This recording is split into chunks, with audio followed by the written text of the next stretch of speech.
The Pacific Ocean was too big to conquer, or so everyone believed in 1941. 6,000 miles of water stretched between Pearl Harbor and Tokyo, broken only by scattered coral atolls and volcanic islands. To the Japanese, this vastness was a natural fortress, a moat so wide that no enemy could ever cross it without perishing first. To the Americans, it was a problem that defied imagination. When the bombs fell on Pearl Harbor on December 7, 1941, the U.S. Pacific Fleet was shattered. Battleships burned in the harbor, oil slicks turned the water black, and the Navy's forward base, the beating heart of its Pacific presence, lay crippled. The Japanese believed they had delivered a decisive blow. Their admirals, led by Isoroku Yamamoto, calculated that even if America rebuilt, it would take years to bring its fleets across an ocean so vast. But they misunderstood the enemy they had awakened. In the aftermath of Pearl Harbor, as smoke still rose from Battleship Row, Admiral Chester W. Nimitz stood on the deck of a ruined ship and stared toward the horizon. He understood something fundamental.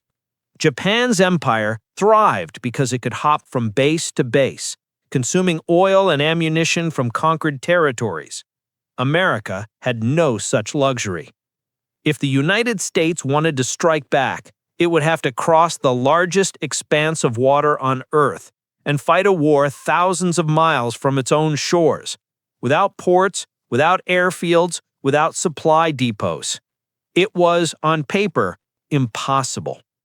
In early 1942, the U.S. Navy had only one forward base capable of supporting a major fleet, Pearl Harbor. Everything beyond that, Midway, Wake, Guam, the Philippines, had been lost or destroyed. The Pacific Ocean was too big to conquer, or so everyone believed in 1941. 6,000 miles of water stretched between Pearl Harbor and Tokyo, broken only by scattered coral atolls and volcanic islands. To the Japanese, this vastness was a natural fortress, a moat so wide that no enemy could ever cross it without perishing first. To the Americans, it was a problem that defied imagination. When the bombs fell on Pearl Harbor on December 7, 1941, the U.S. Pacific Fleet was shattered. Battleships burned in the harbor, oil slicks turned the water black, and the Navy's forward base, the beating heart of its Pacific presence, lay crippled. The Japanese believed they had delivered a decisive blow. Their admirals, led by Isoroku Yamamoto, calculated that even if America rebuilt, it would take years to bring its fleets across an ocean so vast. But they misunderstood the enemy they had awakened. In the aftermath of Pearl Harbor, as smoke still rose from Battleship Row, Admiral Chester W. Nimitz stood on the deck of a ruined ship and stared toward the horizon. He understood something fundamental. Japan's empire thrived because it could hop from base to base, consuming oil and ammunition from conquered territories. America had no such luxury. If the United States wanted to strike back, it would have to cross the largest expanse of water on Earth and fight a war thousands of miles from its own shores, without ports, without airfields, without supply depots. It was, on paper, impossible. In early 1942, the U.S. Navy had only one forward base capable of supporting a major fleet, Pearl Harbor. Everything beyond that, Midway, Wake, Guam, the Philippines, had been lost or destroyed. A carrier task force could steam west, but within bays it would run out of fuel. A battleship might make the trip, but only if it returned immediately. Every ship's range was dictated not by firepower or speed, but by oil. Fuel was the leash that held the Navy back. The Japanese High Command knew this. They had spent decades perfecting the art of the island base. Heavily fortified anchorages like Truk Lagoon, Rabaul, and Singapore. These floating fortresses extended the reach of their fleet across half the Pacific. They believed the Americans could never match it.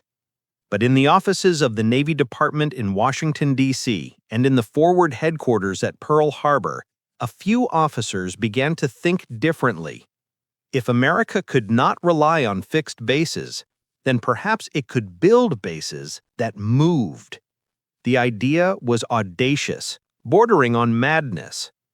Ships that could refuel other ships at sea, floating workshops that could repair a cruiser in the middle of the ocean, hospital ships, ammunition ships, supply ships, a network that traveled with the fleet like a city on the water.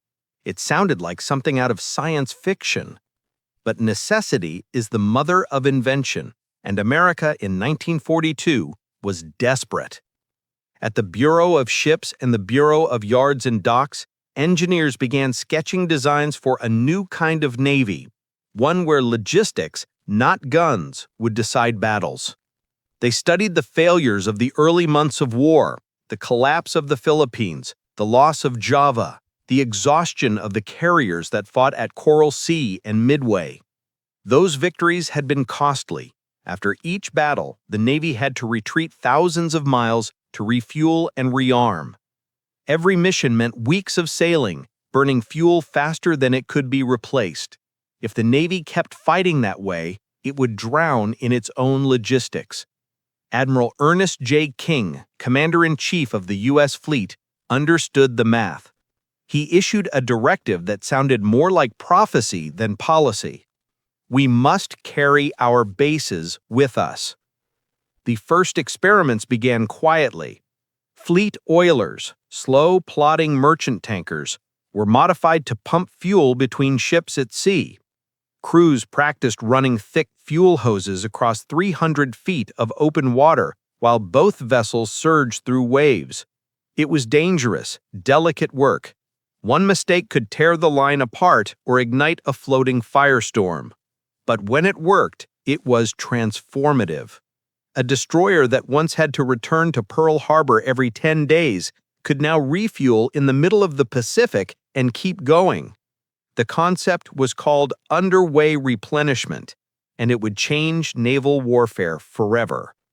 By mid-1942, the United States was experimenting with an entire new class of support ships, repair vessels equipped with forges, cranes, and welding shops, ammunition ships loaded with torpedoes and shells, hospital ships staffed with surgeons and nurses. They sailed together as an early prototype of what would later be called a service squadron, a mobile logistic group capable of sustaining a fleet without land. The idea began to spread. At Pearl Harbor, Nimitz gave his quiet approval. If we cannot find ports, we will make the ocean our port. But the concept still lacked scale. The U.S. industrial machine was only beginning to awaken. Shipyards in California and the Gulf were busy replacing losses, not yet producing the hundreds of auxiliary ships such a vision required. In early 1942, America's fleet oilers could supply only a handful of carriers. By comparison, Japan's combined fleet operated from massive island bases stocked with millions of barrels of oil. The Japanese admirals saw the Pacific as an empire of stepping stones, land-based dominance linked by sea lanes. Nimitz and King saw something entirely different. A liquid battlefield where the only permanent thing was motion itself. Then came the test, the Guadalcanal campaign. For 6 brutal months between August 1942 and February 1943, the Navy fought not just the Japanese, but distance, fatigue, and supply shortages. Ships ran low on food and ammunition. Tankers risked everything to deliver fuel under enemy air attack. By the end of it, the Navy's logisticians had learned a brutal lesson. Even the most powerful fleet is useless if it cannot eat or drink. The ocean, they realized, could not be conquered by guns alone. It had to be fed. Out of that suffering came a vision that would redefine the war. A fleet that could live at sea indefinitely, refueling, rearming, repairing without touching land. A floating city built not of concrete, but of steel hulls and human hands. By the start of 1943, Admiral King approved the creation of Service Squadron 4, the first true mobile base fleet in human history. No one yet understood how far it would go, not even the men building it. But in the months ahead, as the United States prepared to leap across the Central Pacific, that idea, born of desperation, would evolve into something beyond imagination. A moving nation of ships, tens of thousands of men strong, sailing forward together like a living city made of iron. The Japanese believed the Pacific size would save them. They were about to learn that America had decided to make the ocean itself home.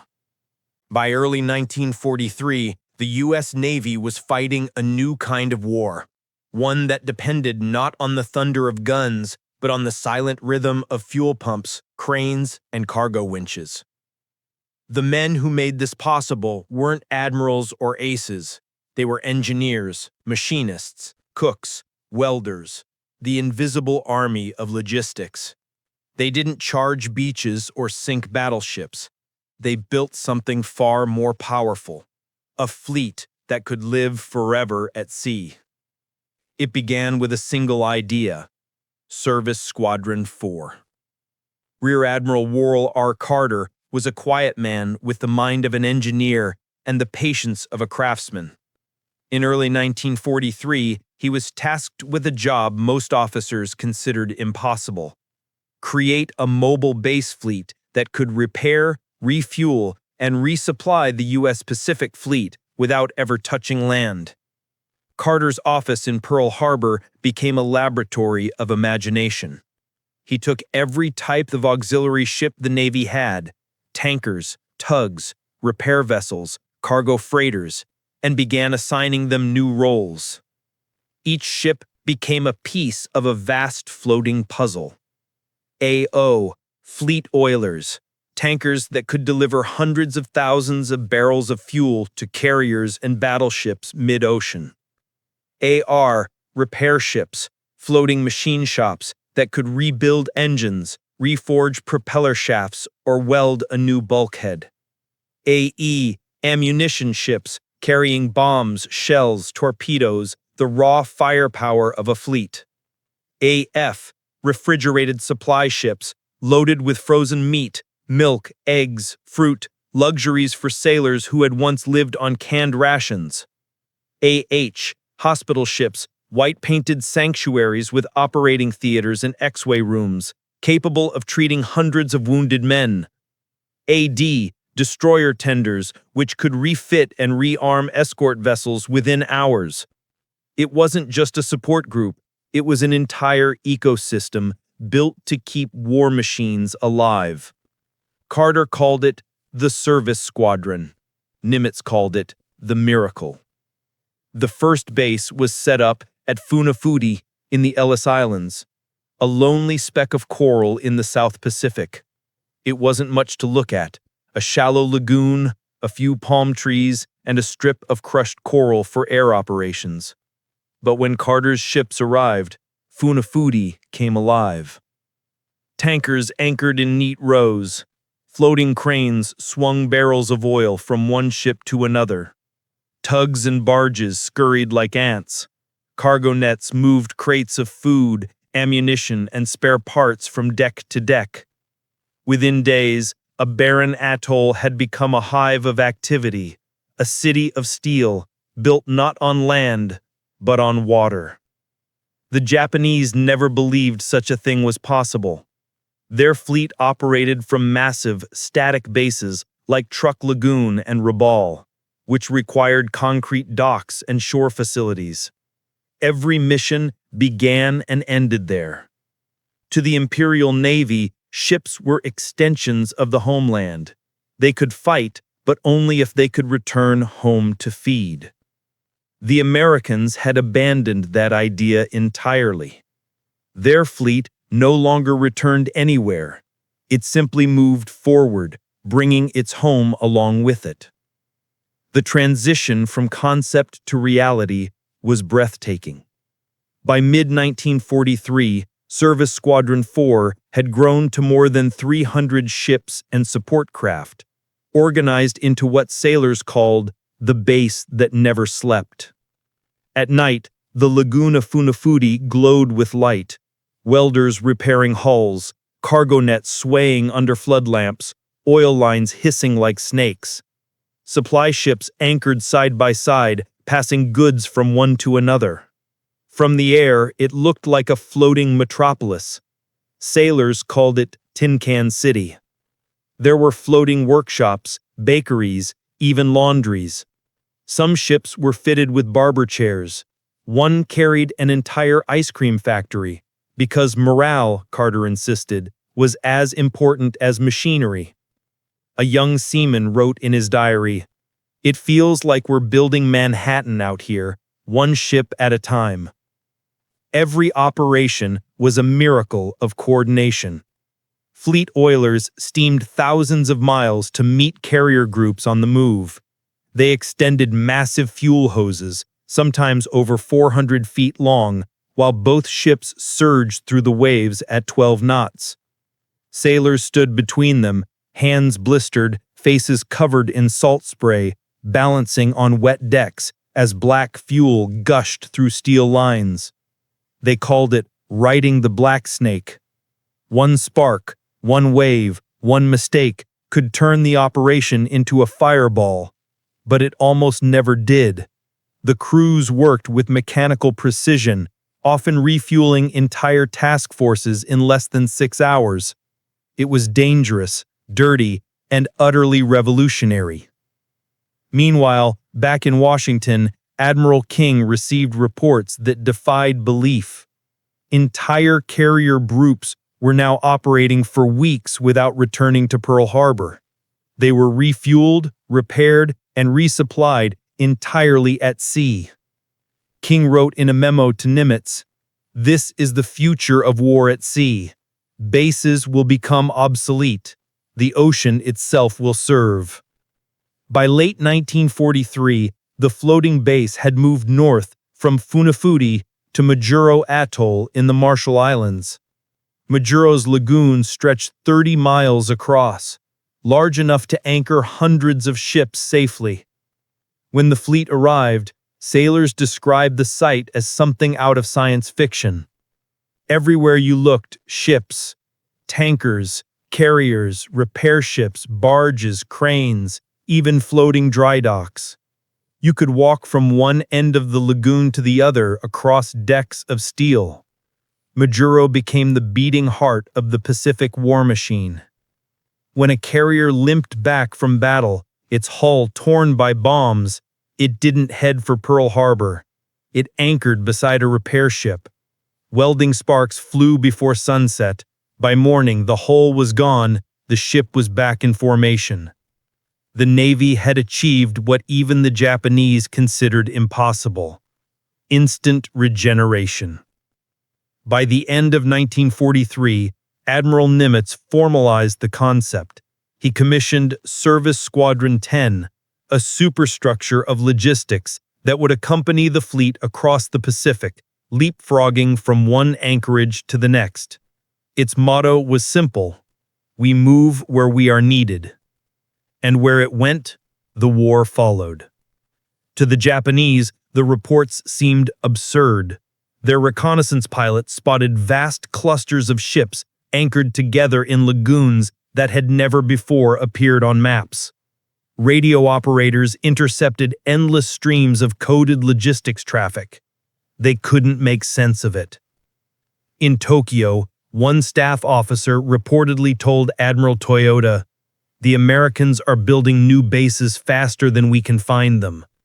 Toyota replied grimly, "They are not bases. They are something else." By the end of 1943, America had done what no nation in history had ever achieved. It had turned the ocean into infrastructure. The Pacific, once an obstacle, was now a highway lined with floating ports, moving workshops, and mobile refineries. For every aircraft carrier or battleship the enemy saw, there were 10 unseen ships behind it, feeding it, fixing it, fueling it.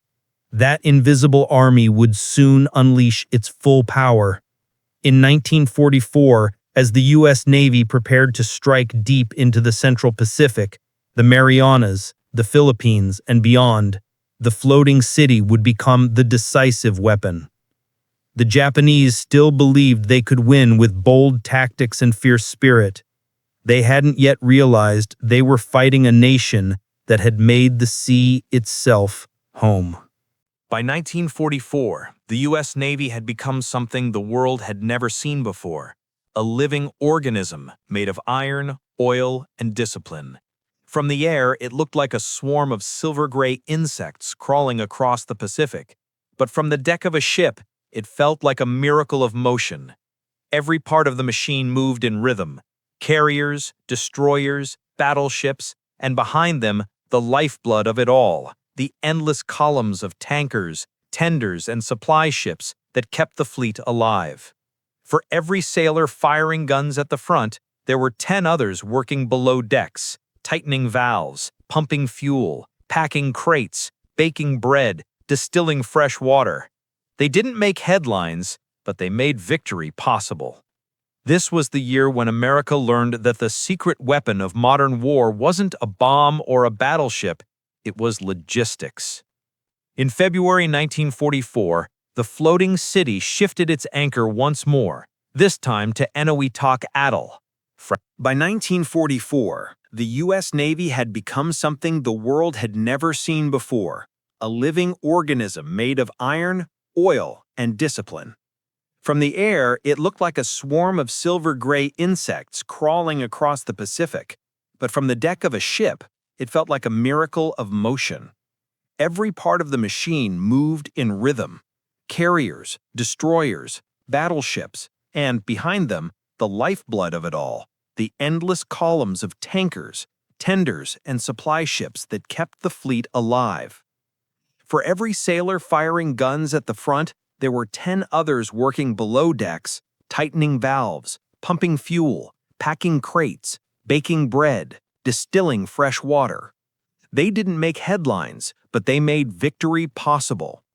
This was the year when America learned that the secret weapon of modern war wasn't a bomb or a battleship, it was logistics.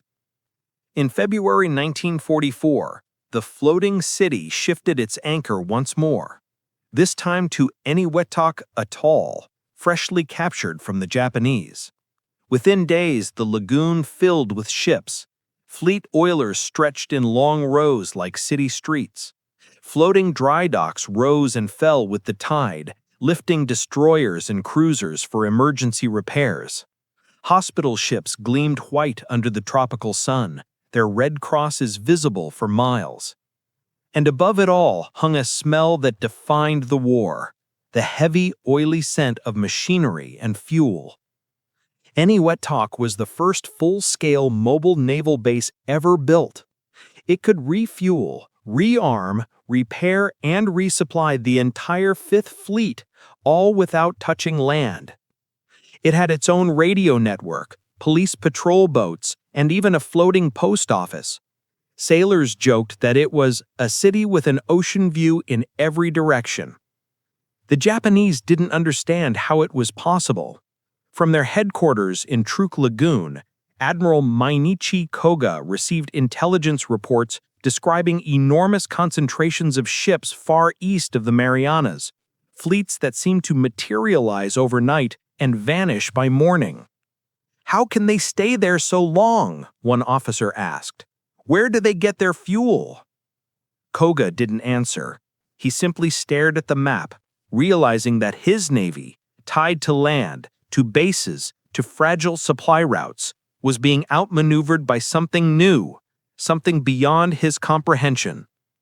Meanwhile, on the decks of the fast carrier task force, Admiral Raymond Spruance and Vice Admiral Mark Mitscher were discovering what true mobility meant.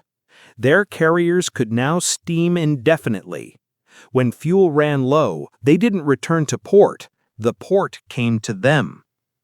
The system worked like clockwork. Fleet oilers, AO class, would rendezvous with the task force at prearranged coordinates, sometimes thousands of miles from the nearest island.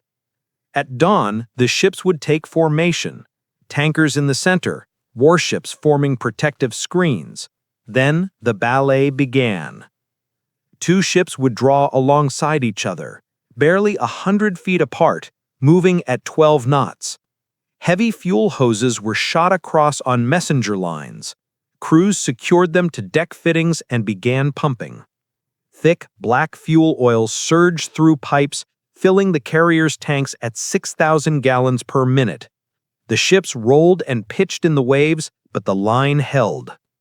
For hours, the operation continued, refueling battleships, destroyers, and even aircraft carriers while on the move. It was called underway replenishment, but the men who did it called it feeding the beast. It was dangerous work. One spark, one stray shell, and both ships could go up in flames. But the crews of the oilers worked with a precision that bordered on artistry. They wore long-sleeved shirts soaked in diesel, their hands black with grease, faces shining with sweat. A sailor aboard the oiler USS Cimarron wrote, "You could smell the oil in your hair for days.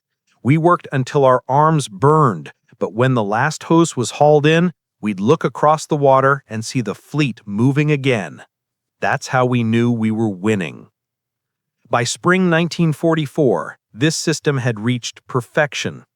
Task Force 58, a massive armada of 15 carriers, 7 battleships, and dozens of cruisers and destroyers, could remain at sea for months. They struck the Marshalls, then the Carolines, then the Marianas, each time moving farther west, each time followed by their invisible city of support ships. For the first time in history, a fleet had no home port. Its base was wherever it dropped anchor. At any wet talk, Service Squadron 10 expanded into a metropolis of steel and motion. More than 600 ships crowded the lagoon.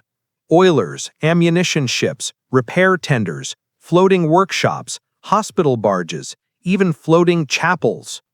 Every ship had a purpose. Every purpose fed the war. When a carrier's flight deck was torn by bombs, welders worked through the night under floodlights, patching the steel with torches that hissed like serpents. When a destroyer's propeller shaft bent, divers and mechanics repaired it in the lagoon. When wounded men arrived, hospital ships treated them within hours. No need for a base thousands of miles away. At dawn, the patched ships rejoined the fleet. The war machine never stopped. Admiral Carter, now overseeing the entire logistics command, called it an army without dirt, and he was right. Everything that armies once needed land for, fuel, food, medicine, rest, the Navy now carried on its back.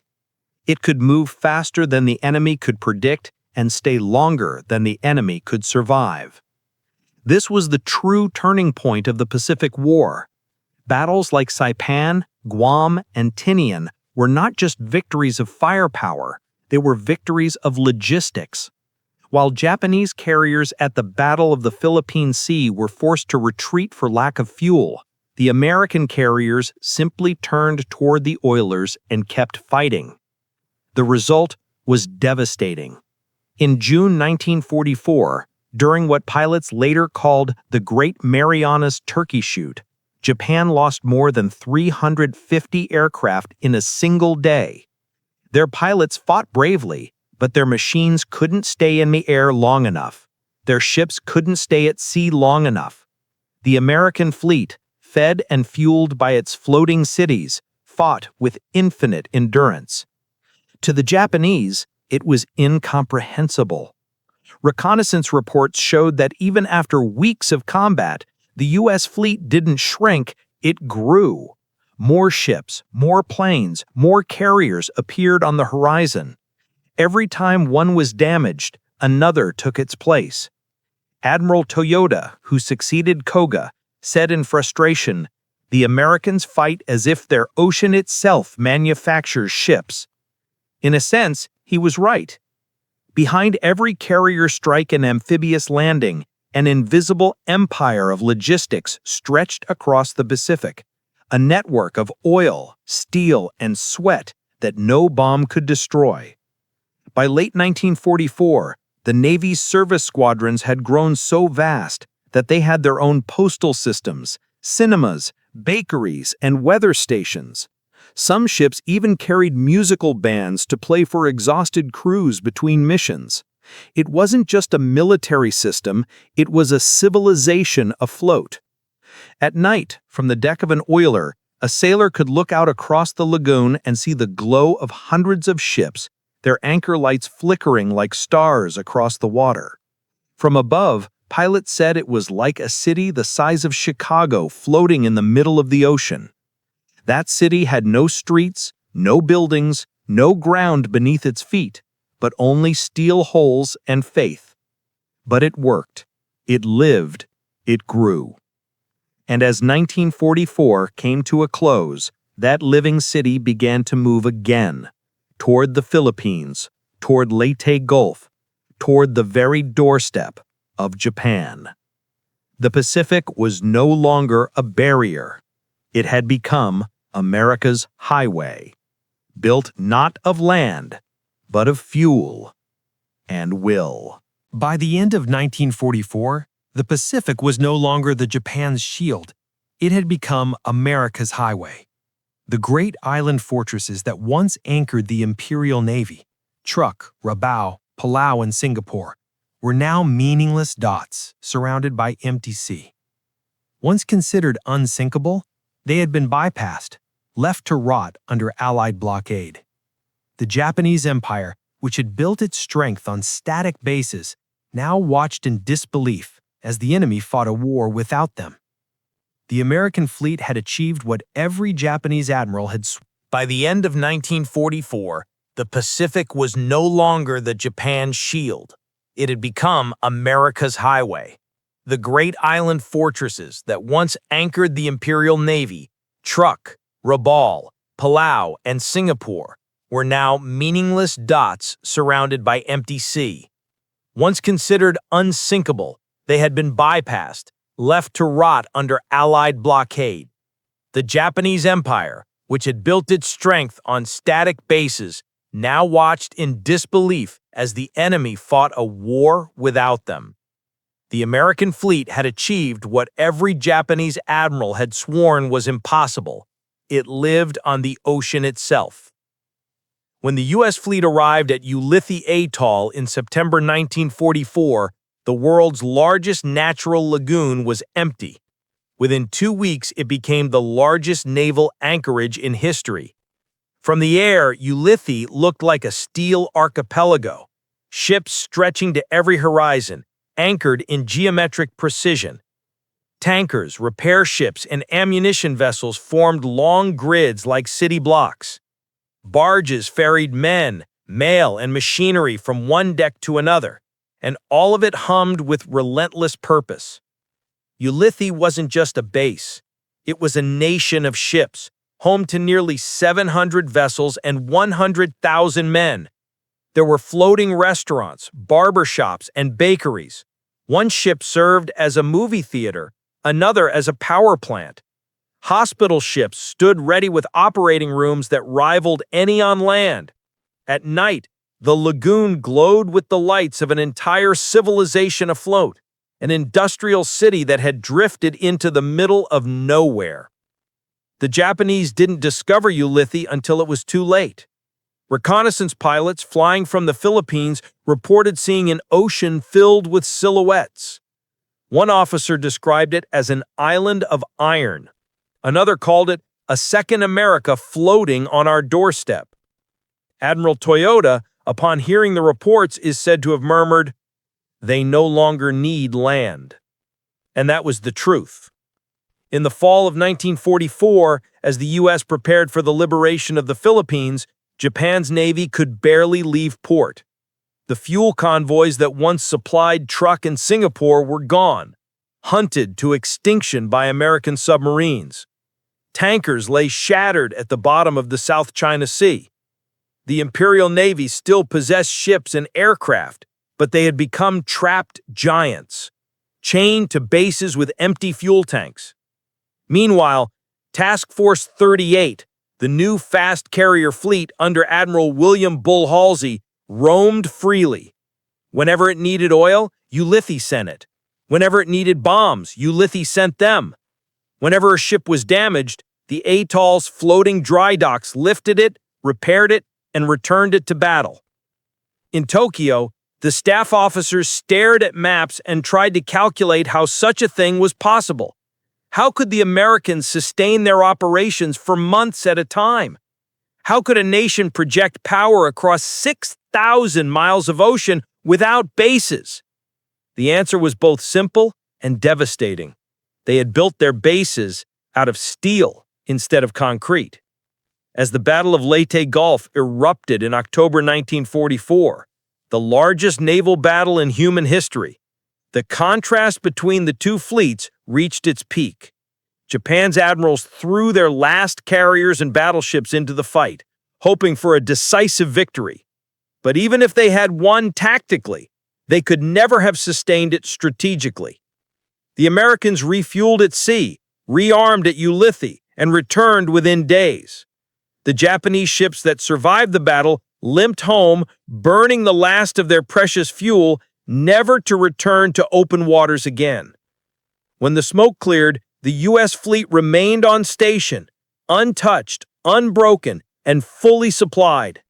The war in the Pacific was now being fought by two different centuries: Japan's 19th century empire of fortresses against America's 20th century machine of motion. In December 1944, a massive typhoon swept across the Philippine Sea, slamming into Halsey's fleet. Waves as tall as buildings tore destroyers apart, capsized ships, and sent sailors into the dark. It was one of the worst storms in naval history. But even nature couldn't halt the machine. Within days, the oilers and repair ships of Ulithi were at work again, salvaging, welding, refueling, rebuilding. By Christmas, the fleet was whole months more. Admiral Nimitz, watching the reports from Pearl Harbor, wrote in his journal, "The miracle of logistics has made us storm-proof." The psychological shock in Japan was immense. Throughout 1944 and 1945, Japanese naval intelligence intercepted endless streams of American radio traffic from these mysterious service squadrons. They heard call signs like Service Ron 10 and Fleet Train Alpha, and they realized that the Americans had created something Japan could never match: a fleet that carried its homeland on its back. When Japan's own oil supply collapsed after the loss of the Dutch East Indies, the Imperial Navy effectively ceased to exist as a fighting force. Many of its proudest battleships, Yamato, Musashi, Nagato, spent their final months at anchor, immobilized by fuel shortages. Their guns gleamed, their crews drilled daily, but they could not sail. They were monuments to a vanished era, titans chained to the shore, while the Americans lived and fought among the waves. In contrast, at Ulithi, life continued with mechanical rhythm. Tankers arrived daily from the United States, bringing millions of barrels of fuel.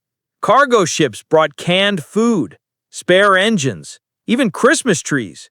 Radio operators at the anchorage could patch a call from the middle of the Pacific to a family in Chicago within minutes. Sailors received mail every week.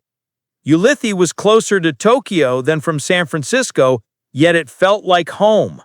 A Marine wrote in a letter, "It's strange. We're thousands of miles from anywhere, but somehow we have everything. Fresh bread, movies, even baseball. The sea gives us everything now." In March 1945, as the fleet prepared for the invasion of Okinawa, the Japanese launched their last desperate counterattack, the Kamikaze Campaign. Dozens of suicide planes struck at Ulithi's anchorage, hoping to cripple the floating city. One crashed into the carrier USS Randolph, killing 27 men. But within hours, repair ships swarmed the carrier's hull. Sparks flew through the night. By dawn, the flight deck was patched, and the Randolph was ready to sail again. The machine never slept. The Imperial Navy's final act came a month later when the battleship Yamato, the largest warship ever built, was sent on a one-way suicide mission towards Okinawa. It had just enough fuel for a single voyage, out, but not back. American submarines detected it within hours. From the decks of carriers refueled and rearmed at Ulithi, hundreds of planes took off to intercept it. The Yamato never reached its target.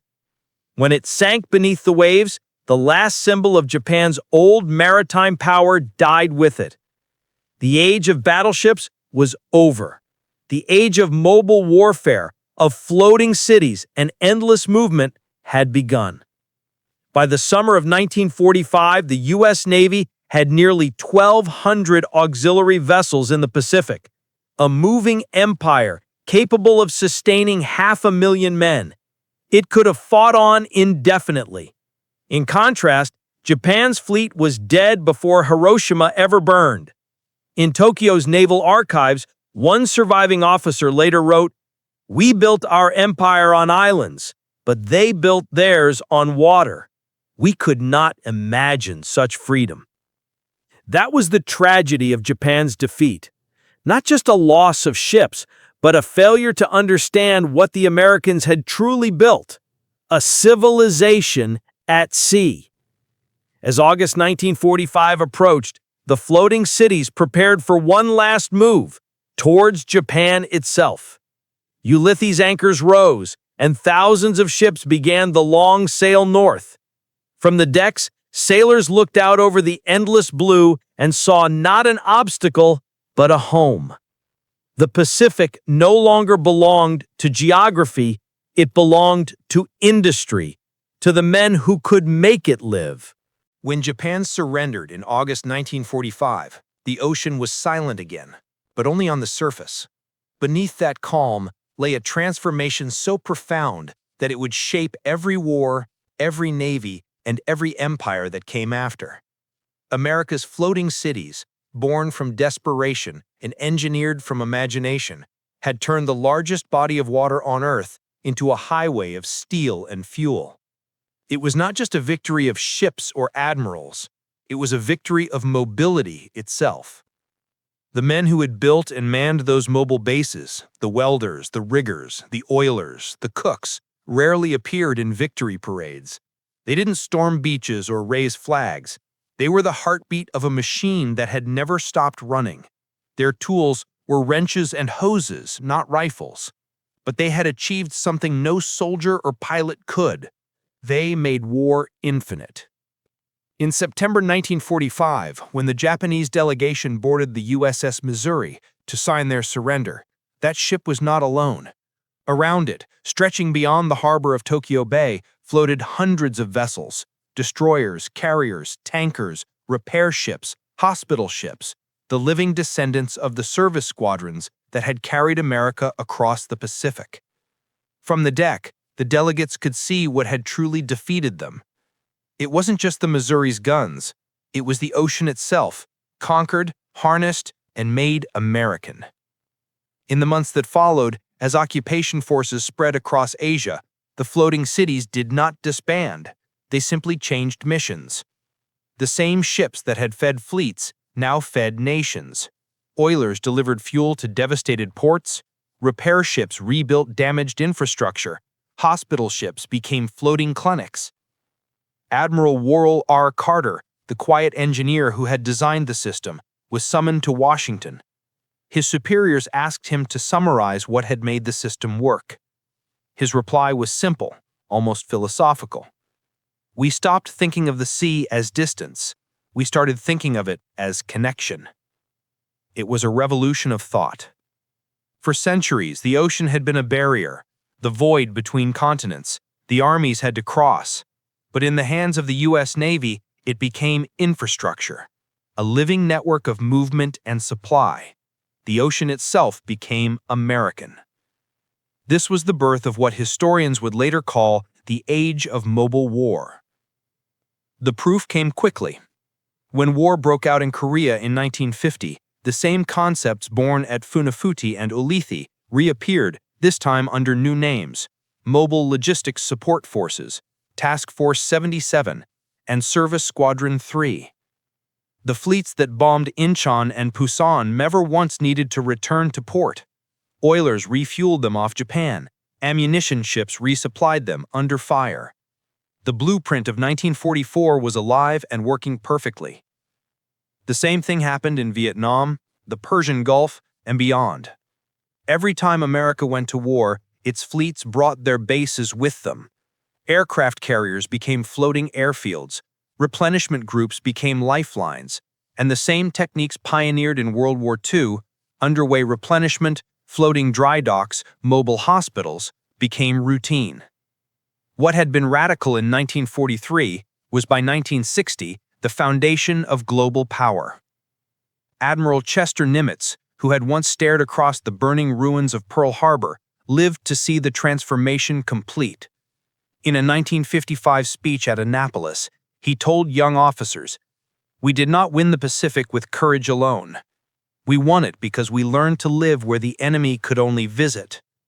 He paused, then added softly, "In the next war, he who controls mobility will control the world." The Japanese, for their part, understood that too, far too late. After the war, surviving admirals of the Imperial Navy studied America's logistical miracle with awe and disbelief. In interviews, many admitted that they had never conceived of such an idea. Admiral Toyota wrote in 1946, "We planned for bases. They planned for oceans. That was the difference." And it was. The war had been decided not by who built the biggest battleships, but who built the better supply line.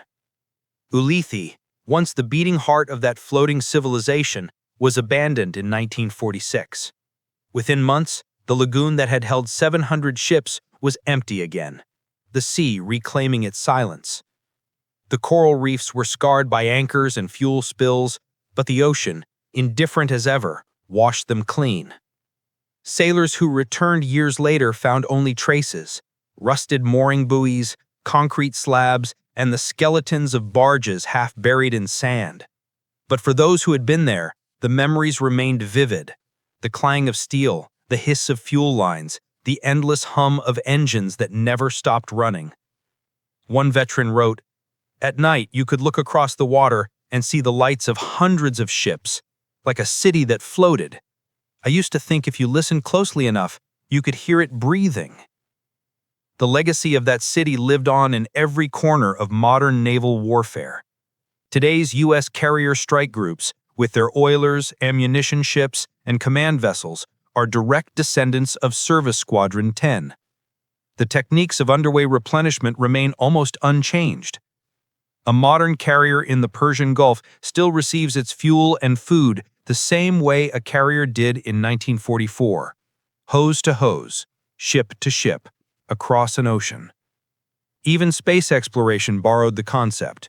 NASA's mid-mission refueling and orbital service ideas trace their lineage back to the same principle: mobility through support. But the human side of the story, the sweat and labor that made it possible, is too often forgotten. For every carrier pilot who became a hero, there were 100 anonymous sailors on oilers and repair ships who worked in heat and filth, surrounded by danger, keeping the machine alive. They were the ones who made the miracle. A Navy mechanic who served aboard the oiler USS Nyasho summed it up simply: "We didn't fight for glory. We fought so the fleet could keep fighting." In 1946, Admiral Carter wrote a short unpublished memoir titled "Ships That Could Not Rest." In it, he described standing on the deck of his flagship at Ulithi at the height of the war, watching hundreds of ships at anchor, their lights stretching to the horizon. "I realized then," he wrote, "that we had built something greater than an armada. We had built a civilization that lived upon the sea, self-sufficient, ending, unstoppable. The ocean was no longer our obstacle. It was our home." And perhaps that is the final lesson of the Pacific War. Japan built fortresses to rule the ocean. America built motion. One faded with time, the other still moves. The floating cities may be gone, but their descendants still glide across the same waters, their decks humming, their fuel lines stretching, their crews working without rest. Somewhere out there, in the endless blue, a sailor is still pumping oil through a hose between two ships, keeping a fleet alive, keeping the machine turning. The same rhythm that began in 1943. The machine that never slept.